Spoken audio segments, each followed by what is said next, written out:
I got into Pilates because I have been an RMT for many years. We're almost going on 20 years now.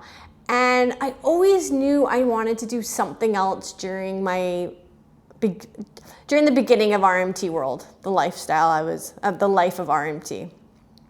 Never knew what it was, but I just knew I needed to do something else. So fast forward 10 years, I realized RMT is great. Massaging people is awesome. There's a lot of benefits to it. However, I do feel if someone wants to feel better in their body, they have to move their body more. Fast forward to having my first child, I had a C-section the first birth. And after that, oh gosh, I was so, I don't want to say broken, but kinda, yeah, I was. Lack of any connection whatsoever in the body. And I was working with someone at my other clinic, and she'd mentioned that she was gonna go into and teach Pilates and learn about Pilates and go to the teacher training program. And I was like, well, that's interesting. So I would help the clientele move their body as well as also help myself. So that's when I started. I just started going to this, I got accepted into the teacher training program, and I started learning everything and anything Pilates, and how much it changed my own body. And that same person that told me about Pilates had mentioned opening a Pilates Studio in Squamish, and I was on board right away. I thought, yes, let's do it. And here we are today, still teaching Pilates, and love it way more than being an RMT now, actually. Not to say that RMT isn't beneficial, I just really feel like moving your body is the best you can do for yourself. So you got into Pilates and started teaching it without ever having taken it yourself? Yeah, it's bad.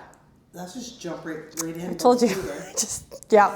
And then so 2 years later, I was like, there's more to Pilates. I think there's more to this, right? And so then that's when I got accepted into the classical Pilates world. And I'm currently taking and doing my teacher certification in classical Pilates as well. Okay, so who should take Pilates? What type of people should take Pilates? Honestly, anyone in any body should be doing Pilates. Anywhere from seniors to teenagers, honestly. It is so good to learn about how your body works. It's so good for body connection. It's so good for mind-body connection, I should say, yeah. So you can't be too old? No. Or too injured? No. There's so many apparatuses. You got just a mat, we can just lie here and do some Pilates. These platforms can turn into reformers where you allow the carriage to move open and closed. You can put the platforms back on and use the tower over here. And then behind you we got chairs, so you can be sitting. If you can't lie down, I got chairs. So basically anybody? Anybody. And then if you started, what would you start with? A drop-in class, a foundation class? I would personally start with a private, just to kind of learn about your own body and all eyes on you at first, right? Whereas if you start in a class, then you might just not know what you're doing, you might get lost and be like, oh, Pilates isn't for me, I don't know what I'm doing. So privates are the best, yeah. Fair. Now let's just talk about why Squamish. How did you pick Squamish for your place of business? I think you said it was with your partner. Yeah, I originally had a partner when we opened, and she lived in Squamish, and so I was like, yeah, sure, let's do it. And was that a good decision for you? Oh yeah, 100% great decision. Yeah, small, a community that is eager to learn new things and do new things for their bodies. Yeah, that constantly moving. That's a great idea, great decision. Let's describe the vibe of this one. What is it you're shooting for? This one is very comfortable. Is that the word to say? Tight knit? No, I don't want to say those. Those sound very too exclusive of other people. But you walk in and I will remember one little thing about you, and then the connection.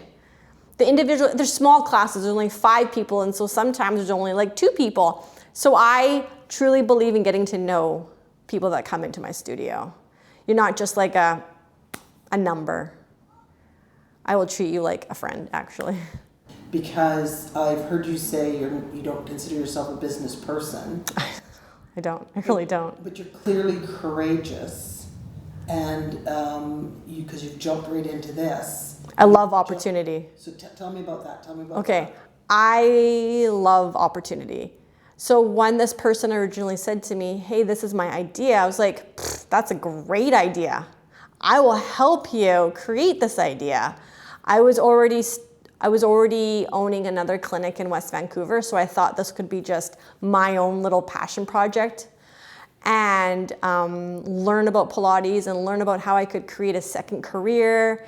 I didn't think this was going to be my primary place of business. I was just going to, help own it, help run it, but not actually really work in it. Fast forward, and that's not the case, and so now I'm here full time, and I think it was the best decision I've ever done because I truly love it. And then it got me to learning more and more about Pilates and how beneficial it is for the body. So do you think your success is because you're a passionate person about new things? Yes. For me, yes. Or because you have a plan that you execute? No, I have no plan. Zero plan. No joke. Zero plan. It just like last fall, I was like, said to my husband, I'm like, I think I need a plan. This business isn't gonna work or continue if I don't have a plan because I don't know my numbers. I'm being so honest. I know nothing about my numbers. I just got new people in. We were doing Pilates. Everything was great, having a good time, learning about the human body. People were growing. People were feeling better. People were healing, all of those great things. And then I realized, no, this business isn't going to work unless I actually stop and put a business hat on and come up with a plan. So no plan. So the business angle part of it is more foreign to you? Oh yeah, big time. So how do you get by it? What do you get through? Who do you look to for help? I just ask so many questions. Whoever wants to talk to me, I'm gonna ask you like 20 questions about business and maybe they can direct me in a direction I wanted to go to, or I need to go into. That's kind of how I've done life, to tell you the truth. Recently, 37, so like 3 years ago, I was diagnosed with severe dyslexia. Not really knowing anything about dyslexia, just being like, why do I not feel like I'm capable of anything? If I read something, like I read this, I'm like, I just don't really know what I read, or like I'll be driving and the street signs are, I kind of know what that word says. I'd make things up. And my husband was like, I think you're dyslexic. I'm like, no, I'm 37. How could I be dyslexic? I got through school. And then thinking about it, I barely got through school. Anyway, so I have a friend who tests children for dyslexia. And so I was just asking her, I'm like, hey, would you test me? And she's like, sure, no problem. And then we sat down for my assessment. She's like, so how did you get through life? And I'm like, no idea. I was just that kid always putting my hand up, asking questions, getting extra help, asking my friend for help, all of those things. And so I think being chatty and outgoing and asking all those questions is how I got through high school and how I get through business, to tell you the truth. Be like, hey, tell me more about that. Why are you doing that? How come I'm not doing that? Should I be doing that? No, Danielle, you shouldn't be, but you should be doing this. Okay, great. Tell me who I can talk to about this over here. Okay, and then people will give me resources. So I'm very resourceful, and I ask all the questions, and I'm not scared to ask questions. That's good. So back in fall, I was like, I need a plan. Who's gonna help me with a plan? And so I kind of like, I know it's gonna sound woo, but I like talked to my universe, and I was like, someone tell me what to do, right? No joke. I got a message on my Instagram from the BIA, so Carrie at the BIA, and she's like, hey, I have an opportunity to send one person to do this workshop called Get Clear to Grow. It's about learning how to, stop, get some goals, and grow your business. I was like, oh my gosh, how perfect. exactly what I need right now. So I did that. That was the start of my unraveling of everything that I needed, because I finally had some goals. Okay, I need to increase my revenue. Well, how am I going to do that? Learn my numbers. Who's going to teach me about my numbers? And then slowly, as I was doing that, I realized I have no administration plans. I have no policies and procedures. I do. I have like, please don't cancel on me in 12 hours. Like, I have the basics, how to take payment, but no nitty gritty, no SOPs, none of that kind of stuff. So someone told me someone that'd be great at that. So I hired that girl. Just unraveled, and now I feel like it's still ongoing, because business isn't just like snap, you're done, and so you have to keep going. And so now I'm just keep going and growing, and there I am. Do you have a mentor? I'm thinking that's what I need soon, if I want to, and it's a big if right now. If I want to continue business, it's very much weighs on me a lot if I'm going to continue business. And so if I'm going to continue business, I think I do need some sort of mentor moving forward, because yes, it's great to talk to all these people, and everyone has helped me and mentored me in certain ways, but I don't have one person to just like really lean on sometimes if I need to talk about business. Life mentor. He's not so much a mentor, but my husband helps me work through almost every conversation I have throughout a day. It's very exhausting for him. But he helps me, tells me to stop. What questions do you actually ask them, and how did they actually respond to you? And then we take apart how they actually responded to me, and he talks a little bit about their response and how I shouldn't have overreacted, or how I should have maybe have thought of their answer a little differently. And so that's kind of helped me get through life a little bit more these days, as opposed to before I just instantly react to it. Oh, that person's a jerk, or get too sensitive about it. Now, you did talk about reading. Are you a reader? Well, funny enough, a couple weeks ago I did a leadership program. It was like 3 Tuesdays, and one of them was Christine asked me to talk about a book, my favorite leadership book, and I actually I'm like, I don't even know what she's talking about. I've never read a leadership book, but I have read this one book called A Fine Balance, which is also my favorite book. And in this book, there's 2 characters that really popped out at me, and it was a nephew and an uncle who were tailors, I should say. Tailors, not seamstresses. Tailors. And along their journey, it was like they would they'd go 1 step forward, something really amazing, and then like 20 steps back and would lose everything. And it was just the story of the uncle just telling the nephew to keep going. Let's keep grinding. We got our needles, we got our thread. We can still do our purpose, which is tailor clothes. And I was like, it's so true.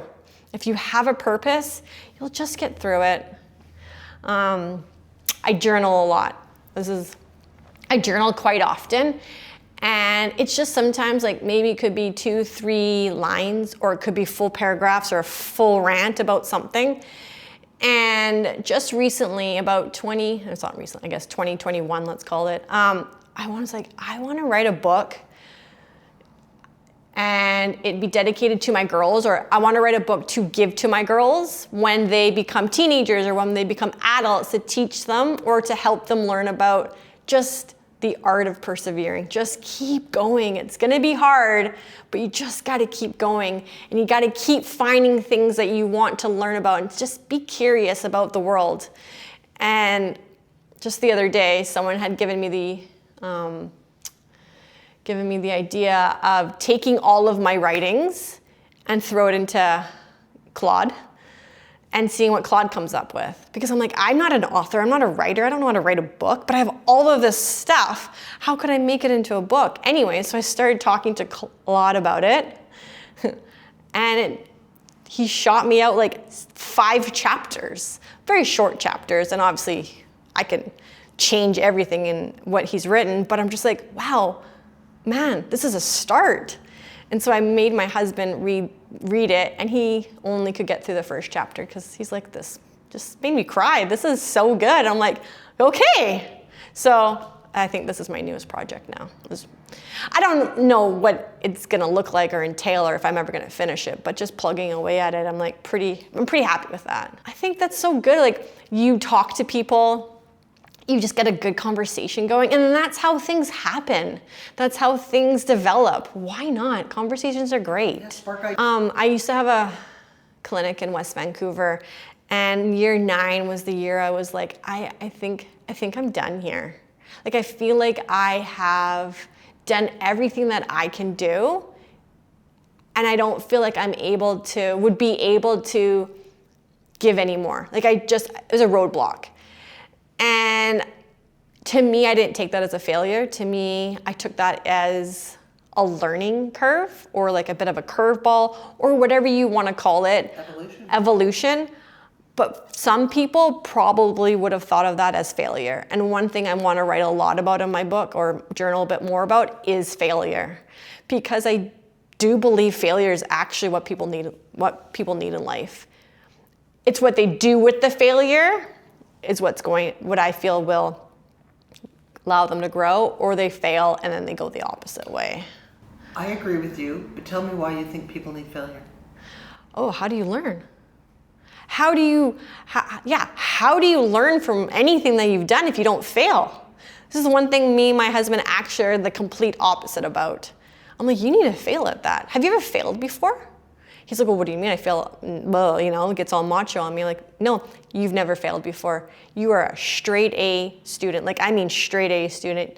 You never needed to study. Or if you did, you would study and then pass the course on flying colors. You're smart, so you can talk through anything.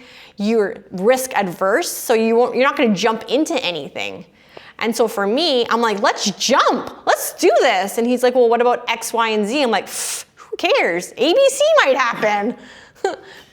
Another thing too is, like, if you aren't one to want to fail, or you're risk adverse, if something happes to you, you won't know how to persevere out of that. You're gonna, it's just gonna crush you. I love being part of the Chamber of Commerce. Of Squamish. I'm gonna put a plug in that right there. I think they're great. Anyways, they put on this leadership program, and the facilitator is Christine McLeod. Yeah. And before you start the course, you have to do this DISC assessment, and it teaches you and shoots out like what color or what letter you are. And then it teaches you how to lead, or be in the same room, or be in the same conversation, let's even say, or conflict resolution with a letter that's the complete opposite of you. Because me, I'm like, let's just talk it out. Let's just, we don't even need to write anything down. Let's just make a decision right now and let's move on, Whereas someone is like, okay, I need a system. I need a process. What are you talking about? Let me go home. Let me digest what you just said. Let's come up with all of the cons to this, where I'd be like, okay, I've moved on. See ya, I'm done. I moved on. So for me, I need that, because I need to understand, okay, this person needs to go home. Here are all the facts. Here's my pie chart. Here's all the numbers. Let's come back to me at least in 2 days before my brain goes on to something else. And so that to me was really good, because I work with this one lady and I was just like, I think that's what she needs. She needs clear, concise rules, not even rules, like clear, concise systems. And as soon as I got all those systems, she's like doing it. And I'm like, oh, she's not good at just winging things. Oh, she doesn't just do what I want her to do. I get that. Some people need that. And it's not a negative. It's just how their brain works. And so the leadership program was very interesting, and I learned a lot about myself. I think, and I do think people are scared of change, all big time. And that's why I think people are also really scared of, I want to go into AI a little bit too, right? Not the unknown of AI and not knowing how to use it.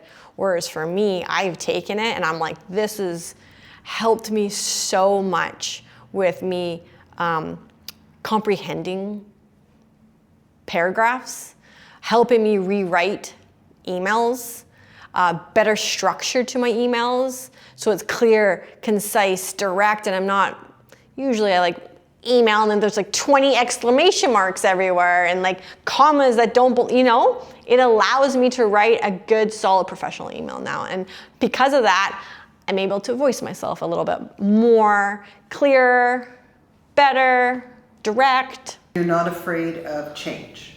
Definitely not. I need change. And that's because you get bored, or? Yeah, I think so. I really do think I get bored, and so that's why I'm constantly like me and my girlfriend moved to Costa Rica, and the other day she messaged me, she's like, okay, so what are you doing now? I know you got to be doing something. You don't tell me you're not doing something. And I'm like, I'm not doing something. And then I'm like, maybe I am. Shoot, I'm not doing. And then I think I could remember the time, but I was like, oh yeah, no, I'm doing this leadership program. Now, you said, if I continue with business. Yeah. So tell me about the if. Okay, so my lease is up this year.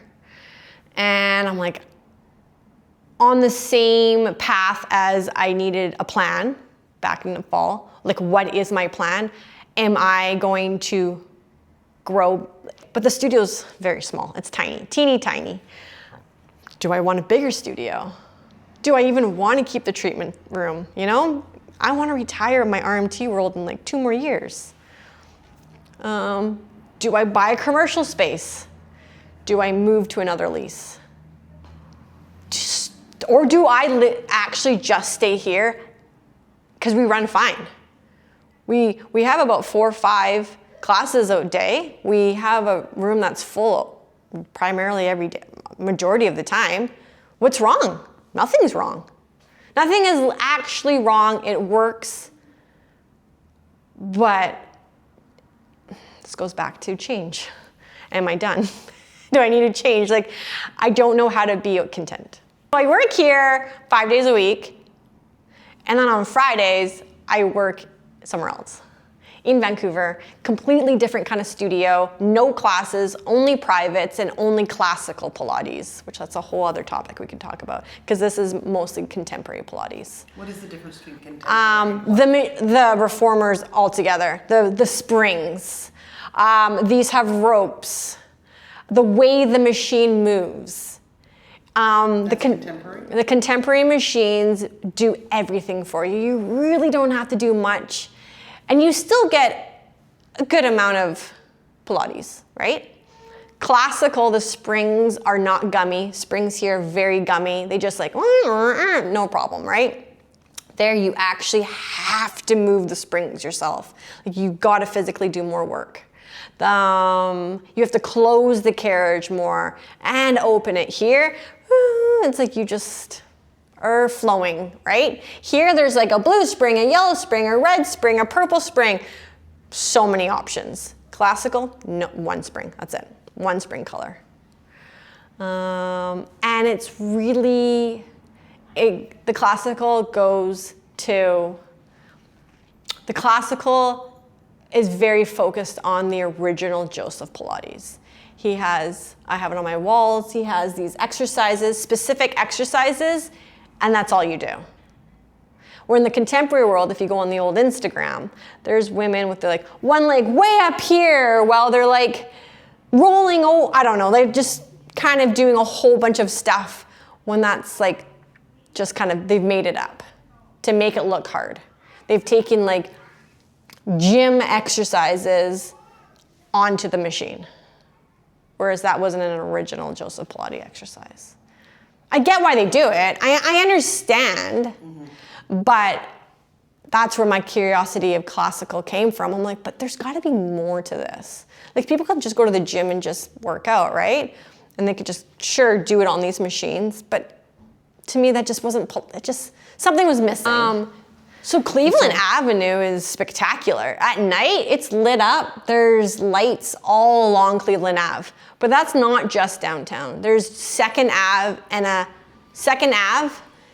a little bit of some areas of Third Ave. Well, there's no lights on those there's no lights on those streets.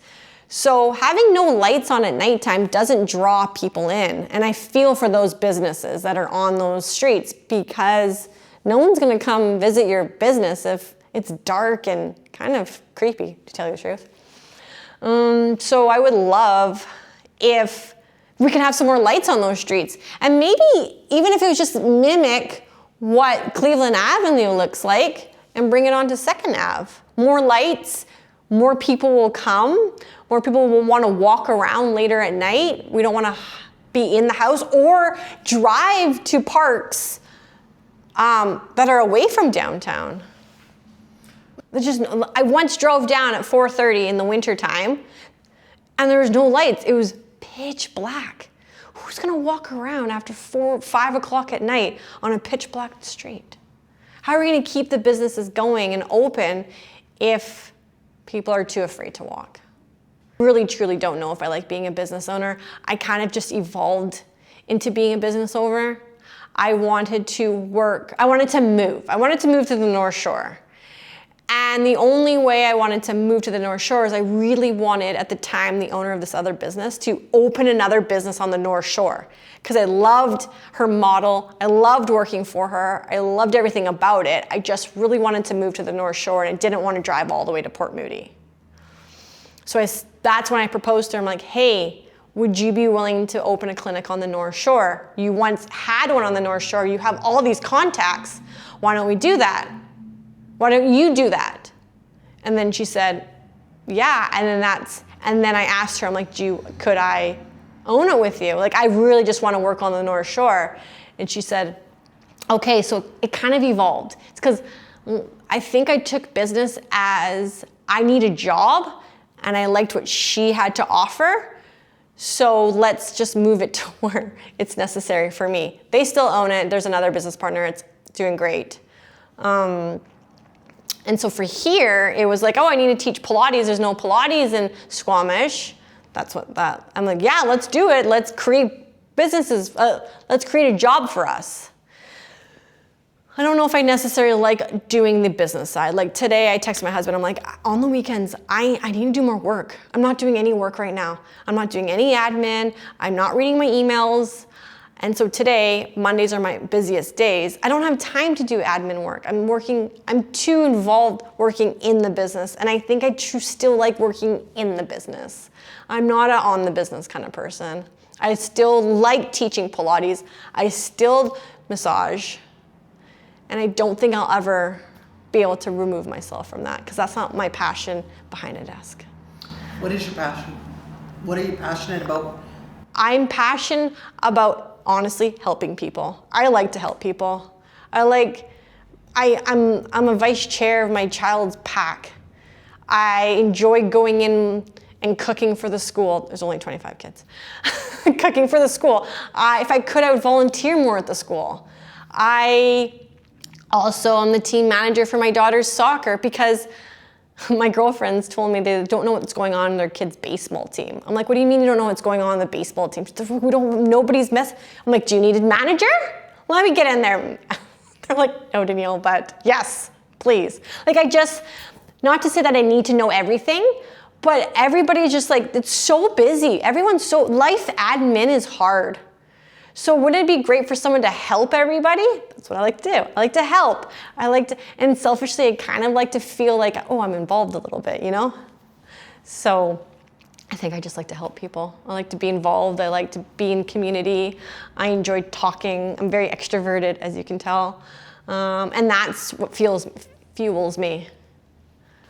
I think because for me, it's a little imposter syndrome. Like I've never gone to like a business school. I've never gone to learning about business. I just do. And so for me, I think maybe it's something along those lines. That's one of my journal entries all the time. What does success look like to me? I don't know. I still don't know that answer because I kind of think it's a little monetary, but it's also like what you just said. Like I guess I am successful. It's still going. I didn't close the doors and I was pretty close. Like my bank account was getting there and I'm like, I don't have any money to keep going. Like where am I going to find this money, you know? And then through administration and through other stuff, like the money came. But I just had to keep going. And I did. And I talked to people, did this, did that. Okay, good, it's going. Great.